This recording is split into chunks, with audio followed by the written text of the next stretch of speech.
The introduction of the Player's Handbook describes the three general pillars of play that make up a D&D game, and these are broken out into exploration, role-playing, and combat. We can break this down more simply into things that we talk to, things that we fight, and things that we discover while we're exploring the world. When we're doing our prep, it helps us to think about these three pillars and figure out how to inject options for these three pillars into whatever situation we're building for our game. When we're doing our prep for our game, it helps us to consider these three pillars regardless of the type of game we're going to be running and the situation we're going to set up. It doesn't necessarily mean that all three pillars are going to come into play during our next game, but we want to have options for all three pillars, even if the characters are like deep inside of a dungeon or in the middle of a tough negotiation during a dinner party. We can break down these three pillars into a simple checklist that we keep in mind when we're doing our prep. 1, what is something that they might fight? 2, what is something that they might discover? And 3, who's somebody that they might talk to? Now, a quick note on the exploration pillar. The roleplay pillar and the combat pillar are both pretty well understood. We understand that characters talk to people, and we understand that characters fight in D&D games. But exploration is a great big wide pillar that actually covers a lot of stuff.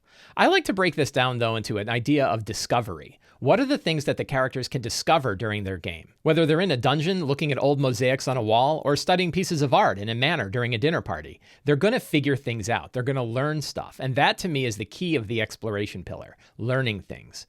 This is a key component of Return of the Lazy Dungeon Master, where I talk about developing 10 secrets and clues. If during our prep we sit down and think up 10 things that the characters might discover in the next game, those are the rewards for exploration in the game. Whether they're trekking through a dungeon or whether they're investigating a haunted manor, they're going to learn things, and those discoveries are the keys to exploration.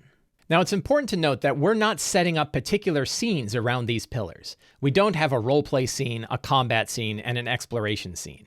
Instead, we're setting up situations, and then we're dropping in opportunities for any of these three pillars to occur. Are there things that they might fight? Are there people that they might talk to? And are there things they might discover, regardless of the situation that we've developed? This is really a big key in the idea of preparing to improvise. We're going to drop in these pillars. We're going to let the game move wherever it moves to, based on what the characters do during the game. We're not saying that you absolutely have to fight this band of hobgoblins. Instead, you might negotiate with them.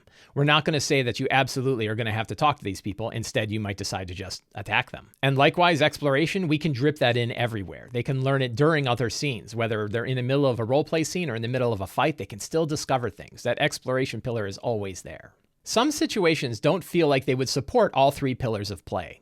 But I would challenge you to think about how you might inject all three pillars, or at least options for all three pillars, into even these very specific situations where it seems like one of the pillars isn't going to work out. The two situations I'll bring up are the dinner party at the royal manor or delving deep into the 1,000-year-old dungeon.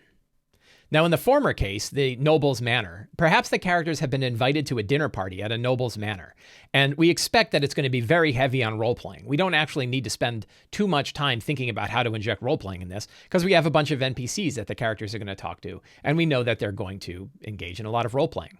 Likewise, for exploration, we can always drop in things like paintings on the walls or guest books that they could read to figure out things about other people, and they're always going to be learning information from conversations that they're overhearing and things like that. So there's lots of opportunities for exploration. But what about combat? How would you inject combat into this?